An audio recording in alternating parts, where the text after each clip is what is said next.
একটা রাজ্যে একটা দেশে যদি এরকম অবস্থা হয়, 28টা রাজ্যের মধ্যে 21-22টা রাজ্যে বিজেপি ক্ষমতায় চলে আসে, তাহলে সে দেশে কি অপোজিশন রাজনীতির কোনো জায়গা থাকে? এটা কি ওই মাচ্চোর গানটার চেয়ে ইম্পর্টেন্ট নয়? আমি প্রথমে গানটা শোনার সময় বুঝতে পারতাম না মাচ্চোর বলছে না মাসচোর বলছে। মাসচোর হলে ব্যাপারটা ইন্টারেস্টিং হতো। মাচ্চোর শৌকতটা মাচ্চোর, তারপরেই বলছে ধনেখালির গায়াখোর। মানে এটা কি একটা ইম্পর্টেন্ট ইস্যু আজকে যে আমরা মাচ্চোর নিয়ে কথা বলবো, অথচ গণতন্ত্রের ভেতরে এই যে নতুন বিষয়গুলো চলে আসছে সেগুলো হাওয়া হয়ে যাবে? এবং এই নতুন বিষয়গুলো যখন আসছে তখন রাহুল গান্ধী কিন্তু তীব্রতার সঙ্গে ভোট চুরির অভিযোগও করেছিলেন, অর্থাৎ বিজেপির এই জয় নিয়ে কিন্তু প্রচুর প্রশ্ন উঠে আসছে।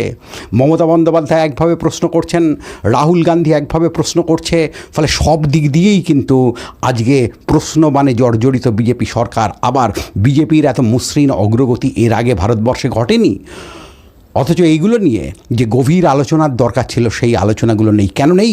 কারণ আপনার কাছে তো রাজনীতি একটা এন্টারটেনমেন্ট হয়ে গেছে। সেখানে মাচ্চোর শৌকতটা মাচ্চোর, এটার একটা দারুণ আনন্দ আছে, কিন্তু অপোজিশন মুক্ত ভারত, ওরে বাবা এ তো আসলামি করছে, থামা বেটাকে আসলামো.com-কে। ফলে আমি যদি এই মুহূর্তে তুষার চৌধুরীর কোনো কবিতাও বলি আপনার ভালো লাগবে না, কিন্তু এই মাচ্চোর শৌকতটা মাচ্চোর, ওটা একেবারে ন্যাশনাল অ্যানথেম হয়ে গেছে।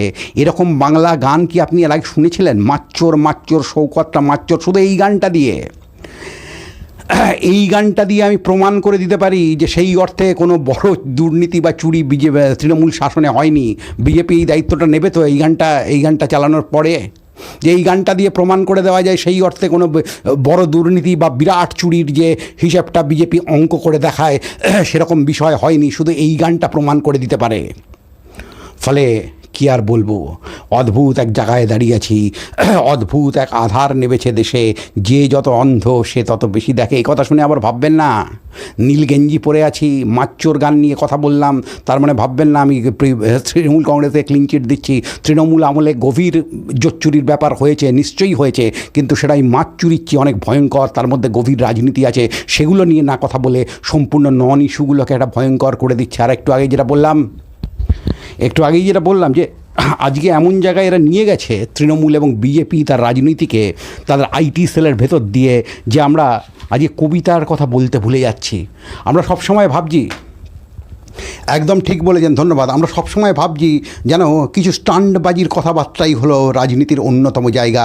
সেখানে যে তুষার চৌধুরী এত অপূর্ব লাইন লিখেছিলেন, সেই লাইনগুলোর দিকে আমরা তাকাচ্ছি না। তুষার চৌধুরীর এই লাইনটা আমাকে ভাবাচ্ছে, শিশু ও দস্যুর মতো দুঃসাহসী অভিযান বেছে নিয়েছিল এক কবি, শিশু ও দস্যুর মতো দুঃসাহসী অভিযান বেছে নিয়েছিল এক কবি, ঘুমের গভীরে ওর বাণিজ্য জাহাজ টালমাটাল বুঝি পরিত্রাণ নেই, ঘুমের গভীরে ওর বাণিজ্য জাহাজ টালমাটাল বুঝি পরিত্রাণ নেই।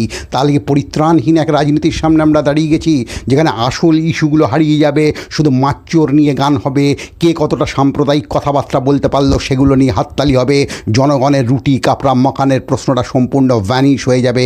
সেই রকম এক ভ্যানিশিং ইঙ্কের সামনে কি আমরা দাঁড়িয়ে রয়েছি? রাজনীতি খিল্লি হয়ে উঠেছে, খিল্লির থেকেও খারাপ হয়ে উঠেছে। খিল্লি মানে তারও একটা দিল্লি আছে, কিন্তু এখানে কোনো দিল্লি নেই, এখানে শুধু লবডঙ্কা আছে আর সাম্প্রদায়িকতার অদ্ভুত ভেজাল তেলে সব কিছু ভাজা হচ্ছে। যে প্রশ্নটা রাজদীপ সরদেসাইও করেছেন, আজকে বিরোধী দলনেত্রীদের অত্যন্ত আয়নার সামনে দাঁড়ানো উচিত যে এই ঘটনাটা কেন ঘটছে, কিসের জোরে বিজেপি এই ভয়ঙ্কর আগ্রাসনটা ঘটাতে পারছে। নিশ্চয়ই এসআইআর একটা বড় জিনিস, নিশ্চয়ই ম্যালফাংশনিংয়ের যে অভিযোগগুলো রয়েছে সেগুলো নিয়ে আলোচনা একটা বড় জিনিস। তার সঙ্গে সঙ্গে বিরোধী দলনেতাদের, বিশেষ করে আঞ্চলিক দলের নেতা নেত্রীদের ভাবতে হবে তারা যে বিরাট জনপ্রিয়তা অর্জন করেছিলেন, সেই জনপ্রিয়তার মধ্যে কে কাঁচি চালালো।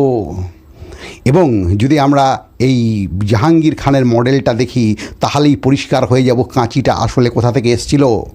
আমি এর আগে বারবার বলেছি যে বিজেপি তার সমস্ত অস্ত্র রেডি রেখেছিল, কিন্তু বিরোধী শিবির কোনো অস্ত্রতেই শান দিতে পারেনি। তাহলে যা হবার তাই হবে। এবং আরও অদ্ভুত ব্যাপার, এই বাংলায় দাঁড়িয়ে আমি এর আগে প্রশ্ন করেছিলাম, আপনি আমায় এক্ষুনি একটা ধর্মনিরপেক্ষ চ্যানেলের নাম বলতে পারবেন?